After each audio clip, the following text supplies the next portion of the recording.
The Hunger Games is one of the most popular franchises of all time, and it could make its triumphant return this year.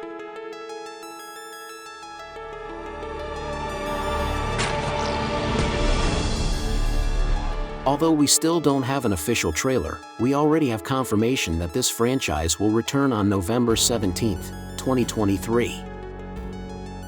A story that would mark the beginning of a new era in the Hunger Games, which would tell the story of Snow, the villain of the first films.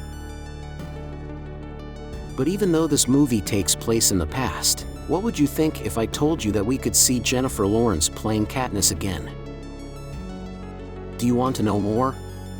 If you like theories, news, and stories about movies and series like The Hunger Games, don't forget to subscribe to this channel. Welcome to The Oasis Geek. First, let's talk about what we know about the movie so far. As I mentioned at the beginning, its release date is November 17, 2023. The director of this movie will be Francis Lawrence, who was also the director of 2 Hunger Games movies. This fills us with excitement because it means that they will keep the same style and essence of the previous movies. The main cast includes Tom Blythe as Coriolanus Snow, Rachel Zegler as Lucy Gray Bird, Josh Andres Rivera as Sejanus Plyn, Ashley Liao as Clemencia Dovecot, Hunter Schafer as Tigress, Jason Schwartzman as Lucretius Lucky Flickerman, Laurel Marsden as Mayfair Lip, Peter Dinklage as Casca Highbottom, and Viola Davis as Dr. Volumnia Gell.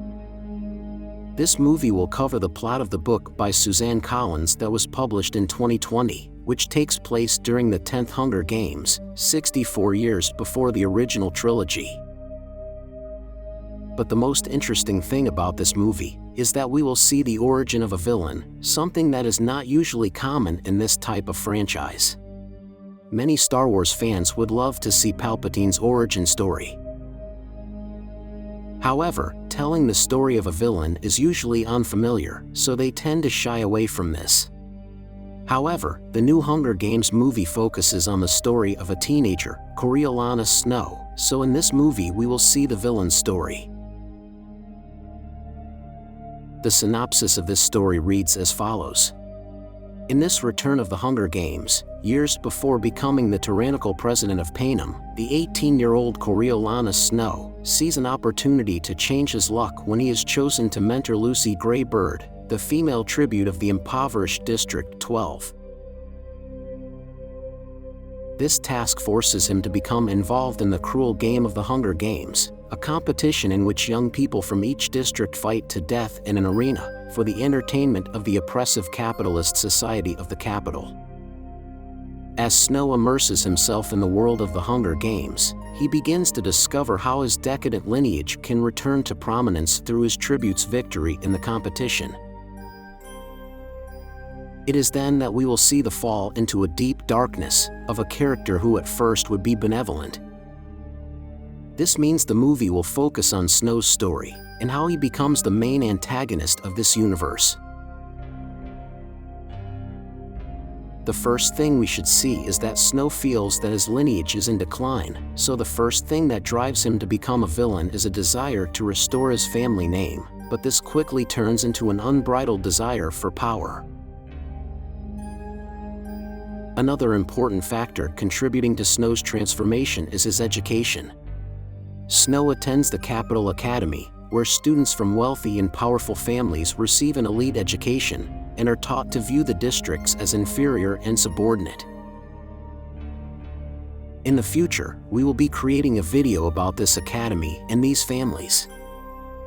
At the academy, Snow learns about the Hunger Games and how they are used as a tool of control and oppression against the districts. Instead of questioning the system, Snow takes advantage of this to manipulate and rise to the ultimate power position, showing perhaps a much more mature and cruel story than the first trilogy. The previous films had a hopeful tone and it was more family-friendly, but when you tell the story of a villain, you have to show all the things that led him to that, including all his cruel actions against his rivals. Now, I mentioned at the beginning that we might see Katniss back. But how could that happen if this movie takes place 65 years in the past? First off, there are theories that Katniss' grandmother, Brady, would have an important role in the film, and this will be the connection between Katniss and the story. While at the Toronto International Film Festival in 2022, reporters asked Jennifer Lawrence to share her recommendations for the cast, and she responded. From the prequel, "You guys are going to have a great time. Just have fun and don't worry about anything." She has mentioned in the past that she doesn't want to play Katniss again, and that it's a stage she's outgrown, but there are rumors that we could see a continuation of her story in the future. Although at the end of the Hunger Games Katniss lives in peace with her family, something could break this peace and create a new conflict that would lead Katniss to fight again, perhaps handing over her legacy to one of her children. If the rumors are true, we could see a scene after the credits that transports us over 80 years into the future and shows us what happened after the end of the Hunger Games and how history is repeating itself again. This could lead to another sequel where we will be able to see what happened after the Hunger Games.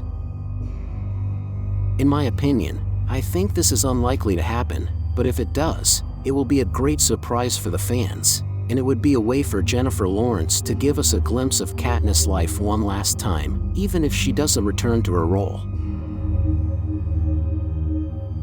For the moment, we will be on the lookout for more information about this movie, and as soon as the trailer is released, we will be analyzing it on this channel. So if you want to know more about the Hunger Games universe, don't forget to subscribe to this channel. You are on The Oasis Geek.